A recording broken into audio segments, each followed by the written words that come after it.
So today we're going to look at turnout rugs for our horse. So why do we rug our horses? We primarily use rugs to shield our horses from varying weather conditions and climates. Naturally, horses aim to keep their core temperature around 38 degrees centigrade by using thermoregulation.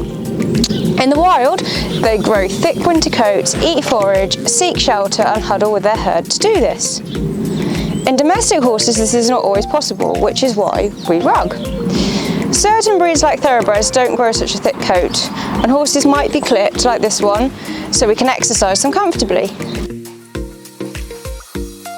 We also rug to help those that struggle to keep weight on.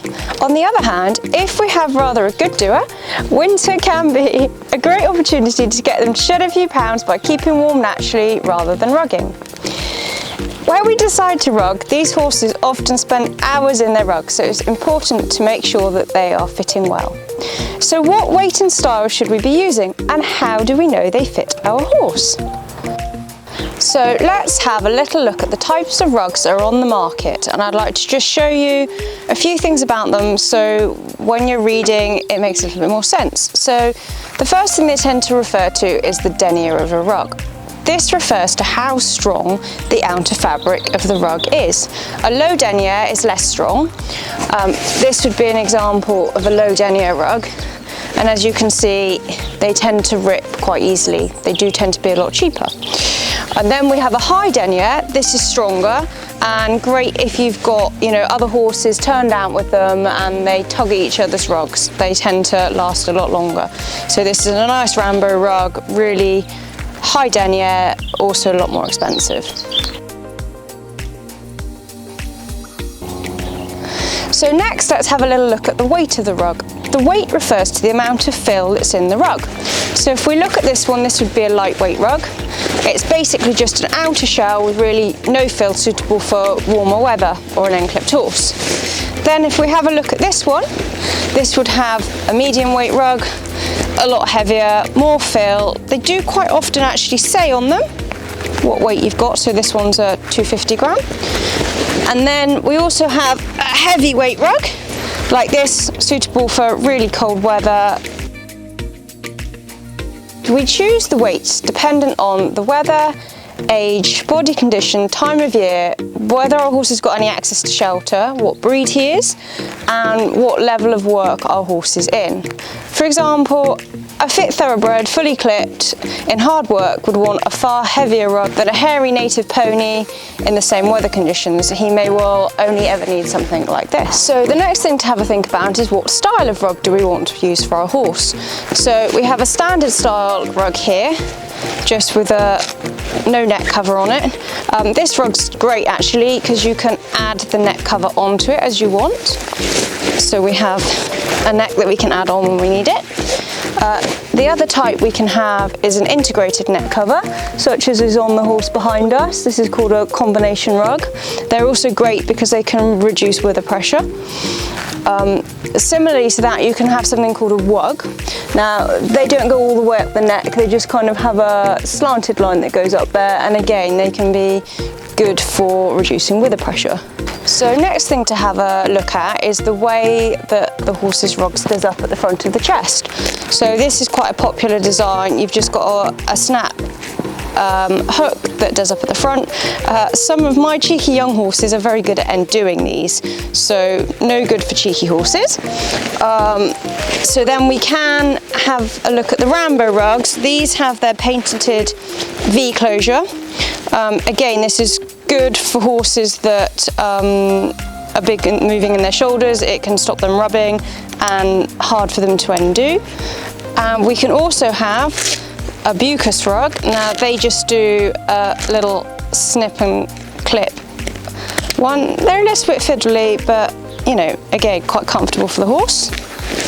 Some rugs just do up at the front with two buckles. Quite often this is on the cheaper rugs. I do find that they're a bit fiddly to do in cold weather or if you've got lots of horses. With any clips, especially at the front of the rugs, it's really important that we make sure they fasten inwards like this.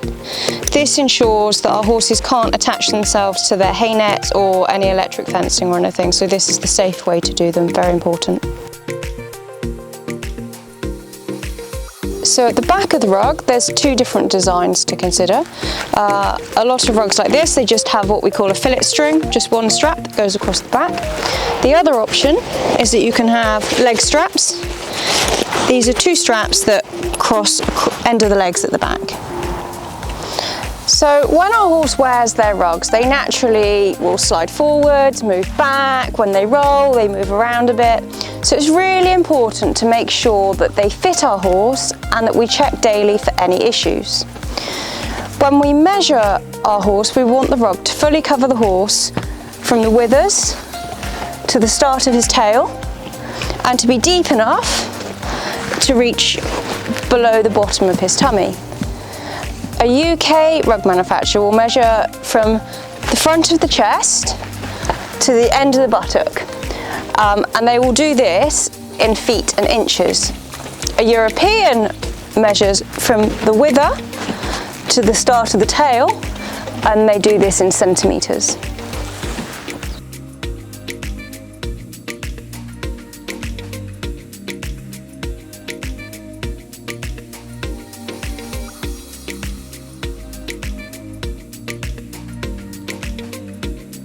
How do we check that the rug is fitting correctly? So we just want to check that it comes in front of the wither here, like that we can put our palm comfortably in, through across the shoulder, that there's room here, and again, that with our crossovers, and you can get about a palm or a fist underneath the tummy. And then coming round to the back. I've put both on just for the purposes of this video, but normally I'd use one or the other. So again, a fillet string, make sure it doesn't hang down too low or that it's not too tight. So when they have a buck and a play and a roll, it's got some movement. And if you don't use these and you use the leg straps, again, you should be able to put in a palm or a fist, but you don't want them dangling right down here.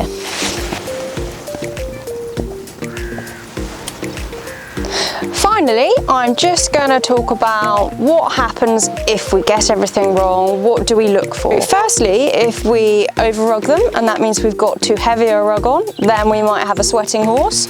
If you put your hand up under the rug and you feel they're hot and clammy, that means, you know, they're too hot. This sweating can cause overproduction of skin bacteria. A product, if this does happen, that's really handy would be our Easy Arnica. The opposite is if we don't put enough rugs on, we've got a cold shivering horse. And if we find our horse cold, I would suggest put an extra rug on him, maybe bring him in, give him a good handful of forage and maybe a warm mash. The other real thing to look for is wither sores, the wither up here. If the rug doesn't have enough space around the neck, you can get nasty sores up here. If that happens, I would suggest you change the design on the horse's rug so it doesn't get any worse, and use a cream to help heal that up. Here you can use something like our Phyto Balm, really good for minor wounds and abrasions. The main other area to look for is shoulders, especially with big shoulders horses. You can get rubs here, and again, the same products, either Easy Arnica or Phyto Balm, can really help the hairy growth. Finally, quite often in the winter when we rug our horses, especially if it's a bit too warm, they tend to lose their mane. Luckily he's still got a good healthy mane. If that does happen, we do another great product called our Bye Bye Itch Lotion, which can really help bring back that hair. So thank you all for watching, and thank you for my ever patient horse Star. He's a good boy.